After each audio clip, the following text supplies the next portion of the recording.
Casos de corrupção no governo da Ucrânia podem tirá-la da União Europeia? Autoridades importantes árabes nos Estados Unidos recusam-se a se reunir com campanha de John Biden. Lei ônibus de Javier Milei sofre alterações para ser aprovado no Congresso da Argentina. Netanyahu diz que não vai libertar milhares de três pontinhos. Frequentes protestos de agricultores na Europa podem travar acordo da União Europeia com o Mercosul. Depois da vinheta, vamos descorrer essas informações e dar uma especulada nas consequências das mesmas. Seja muito bem-vindo, este é o Geopolimono, Geopolítica Monocromática, e eu sou o Jonathan, e é sempre um prazer, uma honra estar com a vossa audiência aqui nesse canal. E nesse vídeo nós vamos falar a respeito dessas notícias envolvendo Zelensky, envolvendo Biden e a comunidade árabe lá nos Estados Unidos. Também falar dessa questão de novas falas muito aí fortes do Netanyahu em relação à questão com o Hamas ali. E também a gente vai falar aí sobre estes agricultores aí que estão protestando lá na Europa, e isso vai acabar jogando aí um balde de água fria nas negociações do Mercosul com a União Europeia. Mas antes de mais nada, deixa um like aqui nesse vídeo se você já gostou do assunto do vídeo, e também te convido a se inscrever aqui no canal. Nós vamos falar sobre as principais eleições presidenciais no mundo, sempre lembrando que esse ano tem a principal delas, que é as eleições americanas, e já começou a cobertura aqui no Geopolimono, e também vamos falar aí a respeito de situações nevrálgicas envolvendo nações no mundo que já estão acontecendo e outras que possivelmente possam vir a acontecer, mas é claro que a gente torce que não ocorra, mas nós vamos aqui informar se essas escaladas aí pode levar às vias de fato. E agora chega de mais delongas e vamos direto ao assunto, que essa é uma das propostas aqui do Geopolimono. E para iniciar esse vídeo, vamos falar a respeito desta notícia que envolve a questão da posição da Ucrânia em relação à corrupção, que é um índice internacional aí que mede isso, que ela subiu, né, melhorou 12 posições do ano de 2022 para o ano de 2023.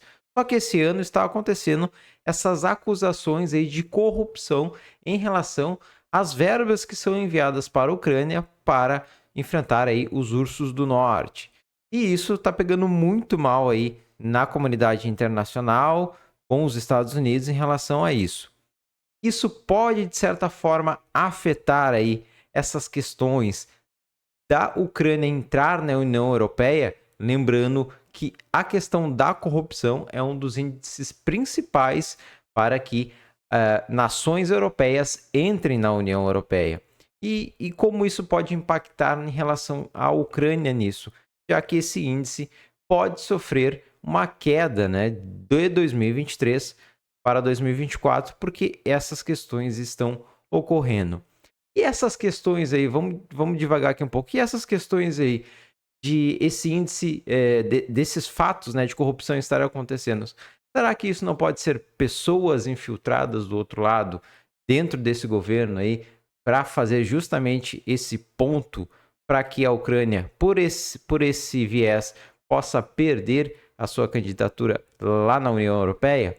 Esse é um ponto que a gente pode também especular aqui nessa situação. Ou essas questões aí pode até mesmo, né, serem levantadas como uma false flag para que a própria União Europeia tenha pretextos para que a Ucrânia não entre na União Europeia, fazendo com que assim esse conflito, né, Rússia e União Europeia, que na verdade é o que parece uma guerra de procuração entre a NATO, ou a OTAN, como é mais conhecida aqui no Brasil, e os ursos do norte, essa guerra de procuração que está acontecendo em território ucraniano. Será que também não pode ser essa possibilidade? Essas duas possibilidades existem. Qual que você acha que pode ser? Deixa eu ter comentário aqui, teu comentário é importantíssimo. Lembrando que o que menos importa, olhando assim o cenário, é os ucranianos, né, de fato. Né? Vamos só ler um pouquinho aqui para entender essa questão da classificação aí internacional. A classificação da Ucrânia no Índice Anual de Percepção da Corrupção, IPC, da Transparência Internacional, saltou 12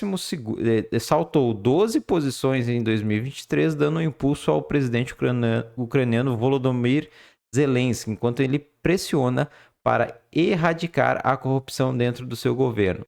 São 180 países, né, sendo o último o pior e sendo o primeiro o que seria melhor, o que tem menos corrupção, né? E a Ucrânia, ela estava na 16ª na centésima 16ª posição e subiu para a 104ª posição de 2022 para 2023. Porém, agora começa esses casos aí de acusações de corrupção dentro do governo do Volodymyr Zelensky, envolvendo justamente essas verbas que são destinadas aí para o conflito. O que você acha aí desses dois aspectos que eu trouxe aí? Não te esquece de deixar teu comentário em relação a isso. E agora vamos para os Estados Unidos, porque lá a comunidade árabe não aceitou falar com a campanha de Biden. Prefeito de Dearborn e outras autoridades importantes da América Árabe se recusaram a reunir com a campanha de Biden.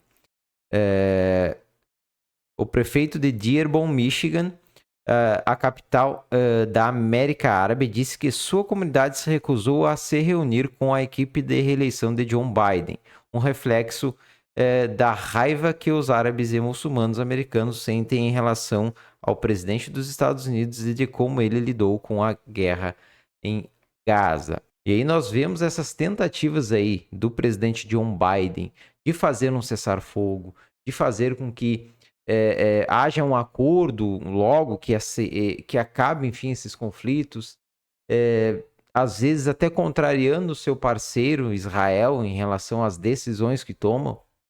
A gente vê que isso pode ser que tenha uma ligação com essa repercussão que está acontecendo lá nos Estados Unidos com a comunidade árabe muçulmana, que na sua grande maioria vota nos democratas representados pelo Joe Biden.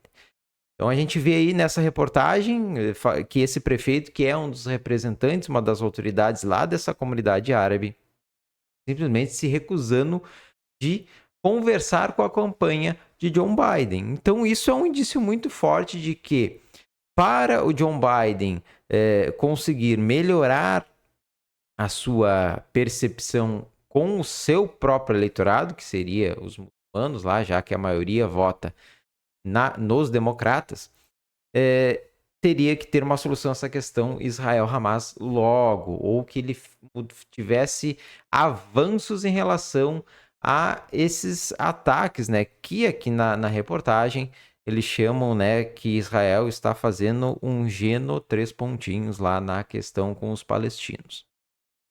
Essa temática está bem forte para cima, tanto de Netanyahu quanto de Biden na visão desse pessoal lá árabe, dessa comunidade árabe lá nos Estados Unidos.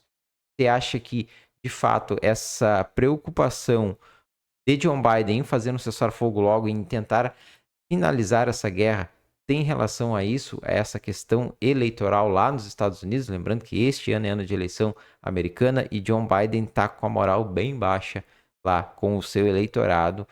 E o Donald Trump tá vindo aí com bastante gás nessas plenárias aí, nessas primárias do Partido Republicano, que com certeza ele vai ser o representante para disputar aí, possivelmente com Joe Biden, a disputa da Casa Branca. Deixa teu comentário aqui, teu comentário é importantíssimo. E agora vamos aqui para a América Latina, porque o Javier Milei e a sua lei ônibus estão sofrendo alterações para ver se é aceita lá no Congresso argentino. Então foram vários pontos aí nessa lei que foram alteradas, a lei ônibus, muito polêmica. O que me parece é que o Javier Milei fez uma lei assim, tipo, não, vou chutar o balde, vou fazer algo bem disruptivo e bem além, né, das coisas que seriam aprovados lá na questão política argentina, que é justamente para isso, para agora ele ir podando e... Porque é aquilo, a política, né, eles falam que é a arte, né, do possível, mas a gente sabe que não é bem assim, mas enfim... Então é isso que está acontecendo lá. Eles estão modificando para que essa lei encaixe lá na Argentina, para que seja aprovada essas questões dele. Porque também uma não aprovação disso joga o governo dele pro ralo, né? Aí ele vai fazer mais do mesmo que a Argentina vem acontecendo já na Argentina há várias e várias eleições aí, há vários e vários mandatários. Vamos só dar uma olhadinha aqui em quais pontos aqui, pelo menos alguns pontos que foi alterado aqui na lei. Todo o capítulo fiscal da lei, que incluía o aumento das retenções sobre produtos agrícolas e industriais, a redução do imposto sobre bens pessoais e a ampliação de base de imposto sobre rendimentos, foi retirada da Lei Ônibus.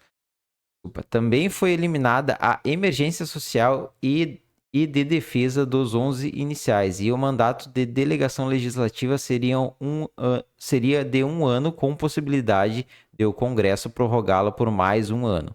Mas a emergência permanece em questão econômicas, financeiras, fiscais, de pensão e de segurança de saúde, de energia administrativa e tarifas. Ainda permanecem diferentes disposições, como a privatização de cerca de 40 empresas e transferência de fundos de garantia de sustentabilidade, FGS, e de ANSES para o Tesouro da Reforma do Estado. Outro item polêmico modificado foi o trecho que estabelecia uma reunião de 3 pessoas em um espaço público poderia ser considerada uma manifestação, agora aumentou para 30. Outro aspecto que houve reversão foi a mudança da forma de mobilidade e pensão de aposentadoria, do abono universal por filho, AUH, e do auxílio gravidez. Originalmente foi proposta a suspensão da fórmula atual, ajustada pela evolução da inflação e da receita, para permitir ajustes discricionários por parte do executivo. Então, esses são alguns pontos aí da lei ônibus do Javier Milei, uma lei muito polêmica aí para a realidade que está a Argentina agora, uma questão bem disruptiva, muito uma visão bastante da linha econômica aí do Milei, e que está sofrendo alterações, que é comum, isso iria acontecer mesmo, não é nada de novo nessa questão. E vamos ver aí como que o Milei vai, e como isso vai tramitar aí no Congresso argentino, e como que o Milei aí vai levar essas questões aí no seu governo. Deixa teu comentário em relação aí que você achou disso também. E agora vamos lá para Israel, porque Netanyahu, né, de novo com falas bem fortes. Israel não libertará milhares de 3 pontinhos, nem retirará as FDIs para acordos de reféns. Enquanto seu flanco direito ataca uma estrutura com a qual Israel supostamente concordou em Paris, Netanyahu diz que as IDFs não deixarão Gaza. Hamas diz que está estudando a proposta. Então segue as falas bem fortes do Netanyahu em relação a não ter cessar-fogo, a relação de não libertar reféns, porque na visão do Benjamin Netanyahu, ele quer simplesmente acabar com a questão do Hamas para que Israel não tenha mais problemas com esse pessoal do Hamas lá no seu país. Eles simplesmente querem eliminar esse problema. Não é o fato de simplesmente parar os ataques, de dar uma pressão, de fazer com que com as retaliações de Israel dê uma arrefecida na questão. Não, na visão principalmente de Netanyahu, eles querem acabar com a questão. Por isso que acordos que estão sendo aí costurados pelo Egito, pelo Catar, pelos Estados Unidos aí, simplesmente ele está negando, porque nenhum leva em consideração isso. Todos levam em consideração a questão do cessar-fogo, da libertação dos reféns, e também aí de até mesmo foi mencionado aí fazer um corredor para que as lideranças do Hamas pudessem sair lá da região da faixa de Gaza e aí tentar uma coisa mais diplomática, enfim. Isso também foi cogitado. E essa questão, nem os próprios líderes do Hamas quiseram aceitar isso, porque para eles seria uma coisa até meio de desistência, uma coisa meio bizarra deles fazerem isso. Então eles continuam lá, permanecem na faixa de Gaza e Israel permanece atacando e agora eles já estão enchendo lá os túneis com água do mar. Então, esse impasse ele vai continuar, porque a ideia, principalmente do primeiro-ministro de Israel, é guerra total. Ele quer o fim do Hamas e o fim desse problema que ele tem com esse pessoal lá na Palestina. Inclusive, aqui está a fala dele bem forte. Eu vou ler aqui para vocês. Esta não é uma outra rodada, não é uma outra troca de ataques, não é uma outra operação, mas sim uma vitória completa. Nada menos que isso. Estou comprometido com isso, nossos combatentes estão comprometidos com isso e a maioria absoluta da população está comprometida com isso. Não nos contentaremos com menos que a vitória total. E a vitória total para Benjamin Netanyahu é o fim do Hamas. É esse o objetivo. E menos que isso, ele fala que não vai rolar. E é isso que ele está demonstrando com a questão dos ataques e com suas falas. Você acha que isso é retórica política? Você acha que ele está dando uma segurada aí nessa questão para que, caso Donald Trump volte lá nos Estados Unidos, ele tenha mais um aliado? Deixa teu comentário aqui em relação a isso. A tua opinião é importante. Agora vamos para a última notícia nesse vídeo, que até tem ligação com o Brasil, porque tem ligação com o Mercosul. Protestos dos agricultores poderão travar acordo com a União Europeia. O que está acontecendo lá na União Europeia? Os agricultores europeus, no meu entender, com toda a razão, estão protestando pelas grandes sanções que são colocadas lá na questão de como eles administram as questões ali da sua agricultura, da sua pecuária, enfim. Essa questão dessa agenda verde que a Europa coloca em cima deles, coloca muita taxação, muitos impedimentos, e eles estão se revoltando com isso. E os acordos que estão querendo ser costurados entre o Mercosul e a União Europeia simplesmente não tem esse X de exigências que eles têm lá na Europa. E eles estão revoltados com isso, eles estão simplesmente falando que o Macron, por exemplo, falou que é impossível ter um acordo desse com o Mercosul, né? Dizendo que não tem, que eles vão protestar em relação a isso e que eles não vão deixar que isso aconteça, porque se tiver que ter a votação do Parlamento Europeu, com certeza eles vão ser contra a Bélgica e a França, aí, que ultimamente são os que mais falaram. Vamos só ler aqui um pouquinho. A vaga de protesto dos agricultores que se espraia por vários países europeus poderá dar um golpe fatal ao acordo de livre comércio entre a União Europeia e o Mercosul, um bloco regional que reúne o Brasil, Argentina, Uruguai e Paraguai. Aqui tem a fala lá dos agricultores belgas, de um agricultor belga, né? Temos tudo o que precisamos para produzir no nosso país, mas estamos a ser obrigados a não produzir para ser o poder de estrangeiros, onde as regras são piores quanto comparadas às nossas. Isso cria-nos obstáculos e é realmente impossível continuarmos a trabalhar dessa forma, disse Simão Ekrepente, agricultor belga, em protesto na terça-feira, em declaração à Euronews. O presidente francês Emmanuel Macron pediu à Comissão Europeia para parar o processo negocial porque é impossível concluir as negociações neste momento.